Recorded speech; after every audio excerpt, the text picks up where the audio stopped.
বিসমিল্লাহির রহমানির রহিম।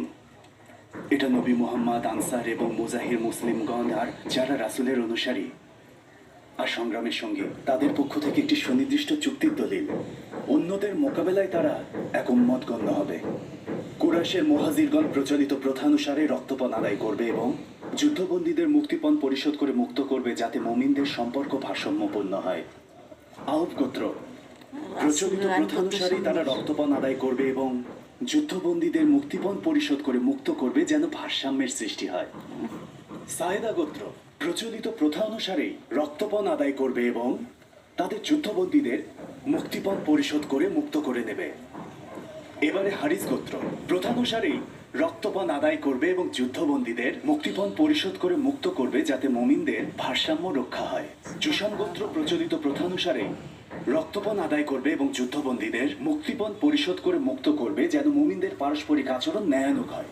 নাজ্জার গোত্র প্রচলিত প্রথানুসারেই রক্তপণ আদায় করবে আর যুদ্ধবন্দীদের মুক্তিপণ দিয়ে মুক্ত করবে, যেন মুমিনদের মধ্যে ভারসাম্য থাকে। আর বনি আমর ইবনে আউফ প্রচলিত প্রথানুসারে রক্তপণ আদায় করে যুদ্ধবন্দীদের মুক্তিপণ পরিশোধ করে মুক্ত করবে, যেন মুমিনদের পারস্পরিক আচরণ ন্যায়ানুগ হয় আর যেন ভারসাম্য রক্ষা হয়। অন্যদিকে হারিস গোত্র প্রচলিত প্রথানুসারেই রক্তপণ আদায় করবে এবং যুদ্ধবন্দীদের মুক্তিপণ পরিশোধ করে মুক্ত করবে, যাতে মুমিনদের পারস্পরিক আচরণ ও ব্যবহার ভারসাম্যপূর্ণ হয়। মুমিনদের নিঃস্ব অভাবগ্রস্ত রূপে ছেড়ে দেওয়া হবে না। তারা যেন মুক্তিপণ ও রক্তপণ সম্পূর্ণ পরিশোধ করতে পারে। মুমিন ভাইদের অনুমতি ব্যতীত কারো সাথে চুক্তিবদ্ধ হবে না।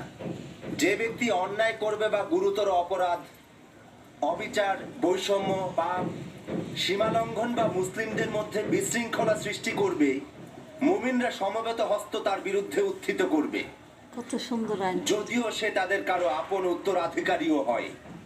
মুমিন ব্যক্তি কোনো কাফিরের জন্য কোনো মুমিন ব্যক্তিকে হত্যা করবে না বা কোনো মুমিনের বিরুদ্ধে কখনোই কোনোভাবে কোনো কাফিরকে সাহায্য করবে না। নিঃসন্দেহে আল্লাহর জিম্মা বা অভয় অভিন্ন।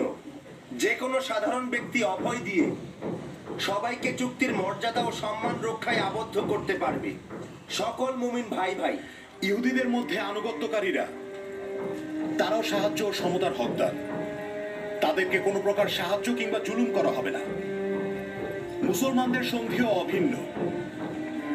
যুদ্ধে কোনো মুমিন অপর মুমিনকে বাদ দিয়ে শত্রুর সাথে সন্ধি করবে না, যতক্ষণ না এই সন্ধি ন্যায়